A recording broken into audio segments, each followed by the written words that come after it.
What's going on, YouTube? I just got home from work. Well, I got out of the shower and got home from work. I'm about to go to the gym. And I want to talk to you about those days. And it's those days where you don't feel like going to the gym, but you know you need to go. Those days where you know I'm tired, I'm worn out, I'm exhausted, but you know what? I have to work out today. Today feels like one of those days.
What's going on, everybody?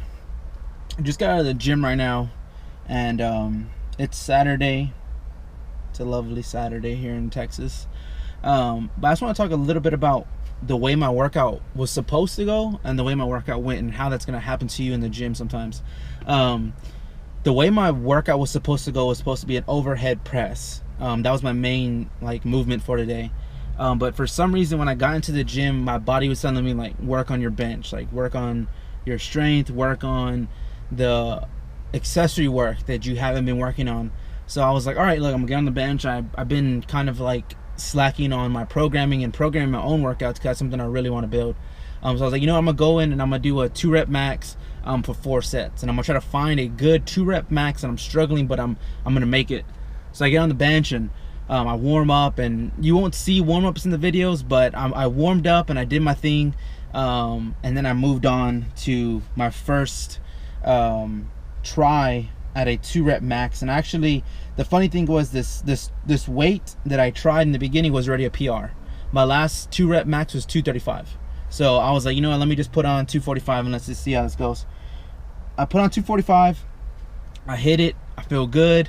I feel like I was tight, so I kind of just warmed up again. And I was like, you know what, I'm gonna go for 275. I went for 275, and what you understand, I'm really OCD about the way the bar hits my chest. To me, it doesn't count if the bar doesn't hit my chest. So I came and I stopped, I got scared, and you will see I didn't fully hit my chest, and I went up and I knocked out 2 reps. But to me, that wasn't a count. To me, that didn't count. So I was like, you know what? Let me just go to 255. Let me see how 255 feels. And 255 just felt good. And from there, I went on and I hit 255 for two reps for 2 sets, and I felt good. It felt really, really good. And I feel like when you come into the gym and your mindset's I'm gonna focus on this today, and ultimately your body tells you, like, no, let's focus on this. Listen to your body. If your body feels strong, it feels regrouped, you recuperated your body, and you feel like, man, I'm ready to hit it again, then go for it.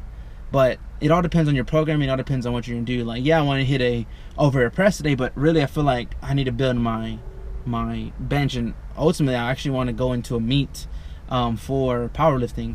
So I might actually be changing up my programming to some power body type of stuff. And I don't know if you ever heard of that, but it's powerlifting mixed with bodybuilding, and that's kind of what I want to do. Right now I'm leaning out. I lost a pound. I'm at 203. So tomorrow in the morning when I come to the gym, I'm gonna weigh myself and see how much I weigh. But stay encouraged, guys. Even if your day was busy and you have some free time, hit the gym. Just hit it. An hour, 30 minutes, or maybe just hit it. Because I promise you, you'll see that progress will pay off later on. Me, I feel like I could have went home, I could have took a nap, and I could have just not cared. But as soon as I got to work, I felt good. I was like, you know what? Let me just come to the gym. And I hit other accessory works that I didn't put in the video only because I felt like focusing on my bench was something cool to show y'all. But I hit a incline dumbbell with the superset of seated dips, and I kept it low for pretty much like getting that pump and burning out my chest. And then from there I went on to a decline press, like a machine, and I just hit that for 4 sets of 12 to 8. And then I finally finished with row. If you know the row machine, you'll see the video. I put my row. Right now I'm trying to hit a PR of a 500 meter row at 1:40. Like, that's my goal right now. So you'll see some rowing put into my videos, and that's because I'm just trying to hit a certain time. Today I hit a 500 meters for 1:49. So I need to knock down those 9 seconds and I'll be good.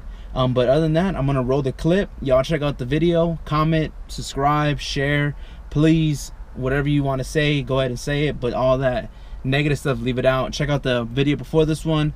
We hit a back to basic type of thing, squat, deadlift, and bench. Kind of give you an idea of what we did on that.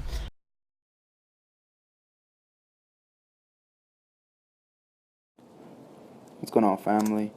Coming to y'all again with another commentary. Today we went for a front squat and my wife went for a back squat. Some tips going into the front squat is focusing on keeping the drive in your legs consistent, keeping the elbows up when going down and when coming up. I've struggled with a back pain, so today I really focused on keeping the weight lighter than usual and just making sure that I'm using nothing but my heels, my hamstrings, and my quads to really power up, not pulling with my fingertips to try to keep my hands up. My wife has recently just got back into the gym, and she's focusing on her squats today, so she really wanted just to focus on her depth. And you can see here that with the depth that she's going, it's still a little struggle for her, but what I tell her is to consistently continue on trying to get deeper into the squat, focusing her chest up and focusing on getting her heels to drive her back up. I promise you, people, coming to the gym is not easy. Trying new things is not easy, and trying to try new movements is not easy. But when you have a positive mindset, staying humble, it's always going to be easier than it could be. On the next clip, I went back into my front squats. Kept added a little bit more weight to it. And like I said before, I was really just focusing on the consistency of getting back into my pretty much the form that I used to have for the front squat. I really haven't done front squat in a really long time, so today I wanted to make sure that I focused on my front squat. And focusing on front squat is very important, so that's why I wanted to try to do that. If y'all have any tips about the front squat for me, what can help me build more strength in the front squat, please comment below. I'd love to take some of y'all's advice. And you can see here that same thing, just focusing on getting low, getting deep, and I get pretty deep. And another tip on the front squat, as you're going to see, is when you go down with your legs, you actually have to open up. With the squat, your knees want to come straight out following your feet. With the front squat, you actually want to spread open, pointing your legs, pointing your knees outwards. So that's a little bit different for some of y'all. But for my wife, on the next clip, you're going to see is I try to help her get a little bit deeper in this clip. She put on some extra weight, seeing if that she can get a little deep on this one. So for me today, it was really just making sure to see if she can get to that depth and try to help her find that place where she can get deep. If y'all struggle with some of the depth of the back squat, the one thing that I would like to share with y'all is sitting on a box, using some lighter weight and sitting on a box and powering up with your heels off the box. That would focus on your position of the hips and the butt to come back, and it'll be able to train your nervous system that you're going to actually sit back on a box. So like I said before, last clip of this one was the 135 with the front squat. That's pretty much the heaviest that I went today, only for the simple fact, like I said before, I'm struggling with the pain on my upper back area. So keeping it light, making sure my legs are doing all the work, making sure I'm opening up correctly, making sure that I am finding that good position that I used to have. And you'll see some more videos from me with the front squat. Went on to do some kick back curls with the legs. These I've been using a lot instead of using the machine. Reason being is that you can find more tension on the hamstring when doing these. We kept these light. There's only 2 clips, but we just kept these light to show y'all kind of how the machine is used. And then the last thing that we did together, me and my wife, was some weighted lunges. My wife wasn't used to these, so in this clip, she was trying to get as deep as she can, keeping her feet planted and making sure that she's just staying tight when going down. She used, I believe, 20s or 25s with the kettlebells. And we went on to do 3 sets of these. The range that we went wasn't too far. If I had to give it a type of measurement, it would probably be maybe like 10 yards. Not too sure how far we went. But like I said before, with these, what you really want to do, if you've never used weights or if you've never done a lunge ever, then focus on just doing lunges. And if you want to challenge yourself, then grab some weights and focus on your regular lunge. And you can tell with me, I stay tight, letting the kettlebell stay in front of me, and just making sure all the weight is really on the legs, and making sure when I'm coming up, you always want to make sure when you're coming back up from the lunge is pushing with the heel, not pushing with your toes, but pushing straight off the heel, making sure that you're coming straight up on the legs. That's pretty much it, guys.